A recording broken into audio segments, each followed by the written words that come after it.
હવે આ માણસ જો બધી વાતે લાચાર થઈ જાય તો માણસ શું કરે? આપઘાત કરે. બીજું શું કરવાનું? ચાલો બીજું શું કરે? આપઘાત કરે. આપઘાત કરવાથી શું મળવાનું? ના ના, એ તો નહીં કરવું જોઈએ ને. એ નહીં કરવું જોઈએ. એ તમારી વાત બરાબર છે કે નહીં કરવું જોઈએ, પણ માણસને તકલીફ હોય તો શું કરે?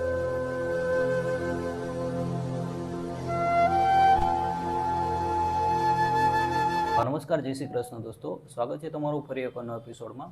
આજે ખાસ કરીને સુરતમાં દાદા દાદી છે કે જેઓની ઉંમર 70 વર્ષની છે અને એકલા રહે છે, પરિવારમાં કોઈ નથી. દીકરો કેટલાક કારણોસર જેમનાથી દૂર રહે છે અને મોટી ઉંમરના લીધે કંઈ કામ નથી થતું અને કામના લીધે આજે ખાવામાં તકલીફ પડે છે.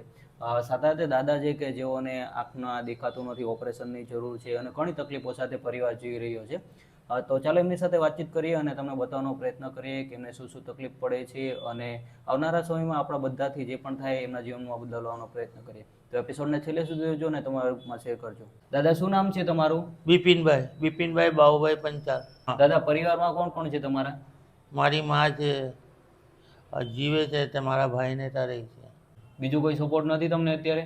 અત્યારે કંઈ નથી. અમે કમાય ને ખાય ને બધું છે. અત્યારે આ ઘરમાં તમે બંને એકલા જ રહ્યો છો? હા, બંને વરભાઈ અમે એકલા જ રહીએ. તો અત્યારે દાદા કામ શું કરો તમે? સિલાઈ મશીન રિપેર કરીએ. સિલાઈ મશીન રિપેર કરો? હા, આ કપડાં આવે ને તે સીવે ને તેના મશીન રિપેર કરીએ. કામ મળી રહી અત્યારે દાદા? નથી મળતો. આકાશથી રોજ છે. આજે 6 વર્ષથી મારો ધંધો નથી. 6 વર્ષથી નથી ને એટલે મારે છે ને લાચાર બેકાર આમ કંટાળાજનક લાગે છે. કેમ 6 વર્ષથી ધંધો નથી ચાલતો? કોણ જાણે, કંઈ સમજ જ નથી પડતી. જ્યારથી અમે આ પ્લેટમાં આવ્યા ને ત્યારથી અમે લોકો દુઃખી થઈ ગયેલા છે. એટલા દુઃખી થઈ ગયા કે અનાજ પાણી ખાવા બાવાનું બધી જ તકલીફ પડે.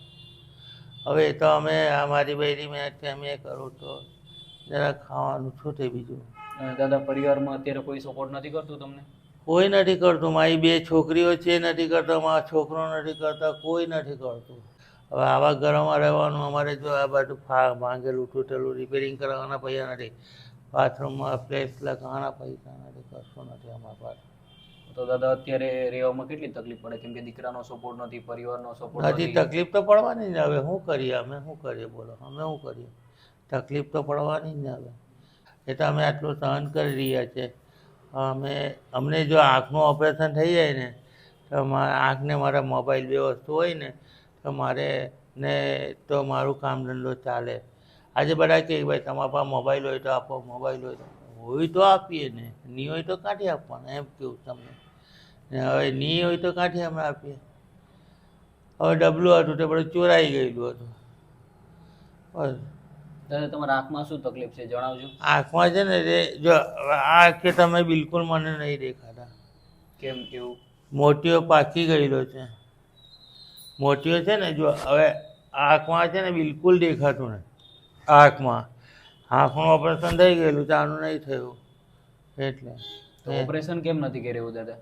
બીપી વધારે છે એમ કે. હવે બીપી વધારે તો મેં મરી નહીં જાઉં? હલથાનમાં અમે ગયેલા, આજે દિવાળી પરના અમે ફેરા ખાઈ ગયા છે.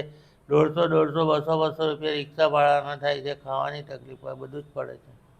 હવે ના જઈને અમે કીધું કે ભાઈ અમારું આંખનું ઓપરેશન કલાક તો અમારે દેખાતું થઈ જાય. તે લોકો બીપીનું બહાનું કાઢીને કે જાઓ આજે જાઓ, હમણાં નથી કરાવવાનું. એ રીતે અમને કાઢી મેલે છે. હવે કાઢી મેલે તો અમે શું કરીએ? અમે એને કાલાવાલા કરીએ કે ભાઈ કરી આપ તો બી કરી આપતા નથી. ખાલી ખીચડી આટલી ખવડાવીને મોકલી દે. આટલી મોટી ઉંમર છે તમારી અને આટલી મોટી ઉંમરમાં કોઈ સપોર્ટ નહીં કરે, એકલા દવાખાને જવું, ઘર એકલા ચલાવવું, કોઈ નથી. જ્યારે અમારે તો અમારા રિક્ષાના પૈસા ખર્ચવા પડે. હવે એને મેં કીધું છે ભાઈ પહેલાં આપણી તકલીફ દૂર કરવાની, પછી આપણે લોકોને મેથી મારવાની. આપણે જે તકલીફ છે તે તો રહેવાની જ ને. પછી તો દૂર નહીં કરે તો આપણી તકલીફ દૂર નહીં કરે તો હવે હું તમને કહું કે મને આ તકલીફ છે, તમે મારી તકલીફ જોઉં તો દૂર કરો ને, એટલે કેવી રીતે કરવાના એમ પૂછવું. અત્યારે દાદા રાશનમાં શું શું છે ઘરમાં? કંઈ નથી. તેલ નથી, લોટ નથી, કશું નથી. આ તો અમે લોકો થોડું થોડું લાવીને ખાય છે. તો દાદા, અત્યારે કઈ રીતે તમે કામ કેટલું થાય છે અત્યારે તમારે? કામ કેટલું થાય છે તમારે અત્યારે? આખો દિવસ કરીએ પણ અમારાથી કંઈ કામ જ નહીં થતું. આમાંથી કશું થતું નથી. કામ જ નથી થતું એટલે કામ મળતું નથી.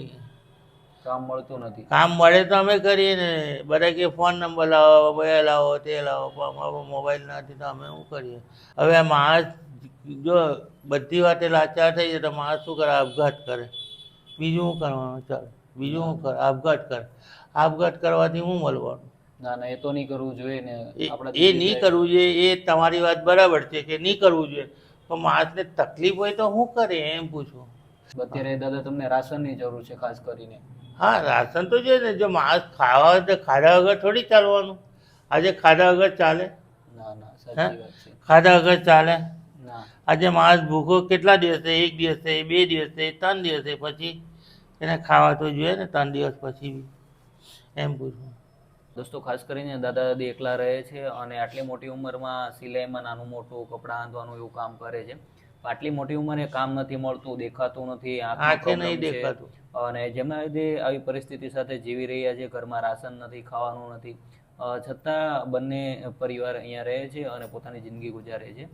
તો ચાલો દાદી સાથે વાતચીત કરીએ ને વધારે જાણવાનો પ્રયત્ન કરીએ કે ઘરમાં શું શું તકલીફ છે અને કેટલી ખરાબ પરિસ્થિતિ છે. તમે જોઈ શકો છો, કેમ કે આટલી મોટી ઉંમરમાં કોઈ સપોર્ટ કરવાવાળું નથી હોતું, ત્યારે ઘણી તકલીફોનો સામનો કરી અને પોતાનું જીવન ગુજારવું પડતું હોતું હોય છે. આ એમની જિંદગીનો છેલ્લો તબક્કો છે અને 70 વર્ષની ઉંમર છે. આટલી મોટી ઉંમરે કામ કરવું અઘરું છે, સાથે દવાખાનાના ધક્કા ખાય તો ઓપરેશન નથી થતું આંખનું. તો ખાસ કરીને દોસ્તો, નીચે હેલ્પલાઇન નંબર આપેલો છે. તમારાથી જે પણ થાય બનતો સપોર્ટ કરજો, જેમના લીધે આવનારા સમયમાં દાદાને કંઈ ધંધો આપણે આપી શકીએ, આંખનું ઓપરેશન કરી શકીએ અને એમને રાશન આપી શકીએ. તો બસ તમારાથી બનતો સપોર્ટ કરજો. દાદી, શું નામ છે તમારું? હર્ષા બિપિનભાઈ પંચાલ. દાદી, પરિવારમાં કોણ કોણ છે અત્યારે? હું ને મારા બે છોકરીઓ ને મારો છોકરો છે. તો અહીંયા તમે એકલા જ રહો છો? અમે બે એકલા જ છીએ. બેંક ઓફ બરોડાના સાહેબોનું ટિફિન કરતી હતી. એ સાહેબો રિટાયર થઈ ગયા અને એટલે હું કામ શોધું, કામ મળતું નહીં. મને કામ નહીં મળે તો કશે એક નાની દુકાન જેવું મળે ને તો કંઈ પણ પ્રોવિઝન જેવું તો અમે બેઉ જણ ત્યાં બેસીને એ કરીએ. એ મને એટલું જ જોઈએ. દાદી, અત્યારે શું શું તકલીફ પડે છે જણાવજો. અને એક ખાલી છે ને મારા ઘરમાં શાંતિથી અમે બે જણ કંઈ ધંધો કરીને અમારું ગુજરાન કરીએ, બીજું કંઈ નહીં. 500 રૂપિયા લાઇટ બિલ. ખાલી એક સળીને એક પંખો જ છે તો 500 લાઇટ બિલ. એટલે મને બહુ જ આમ અઘરું પડે છે. દોસ્તો, જોઈ શકો છો, દાદા દાદી એકલા રહે છે અને ઘરમાં રાશન નથી. તો આજે અમારા ફાઉન્ડેશન તરફથી અને 2-3 ડોનર તરફથી આજે એમને રાશન આપીએ છીએ. અને વધારે તો દાદી દાદીને તમે ખાસ કરીને એમને એક કેબિન કે એક નાની દુકાન બનાવી છે કે જેમાં વડાપાવની લારી ચલાવી શકે અને કંઈ પણ વસ્તુ કરી શકે. તો આવી રીતે મદદ કરવા માંગતા હોય તો નીચે હેલ્પલાઇન નંબર આપેલો છે, મારો કોન્ટેક્ટ કરો. આપણે બધા જ સાથે મળી અને દાદા દાદીના જીવનમાં થોડું પણ બદલાવ આવશે તો આપણે બધા માટે બહુ મોટી વાત થશે. તો તમારાથી બનતો સપોર્ટ કરજો. તો મળે છે એક નવા વિડીયોમાં, નવા વ્યક્તિ સાથે, નવા ઉમેદ સાથે, નવા વિચાર સાથે. જય હિન્દ, જય ભારત.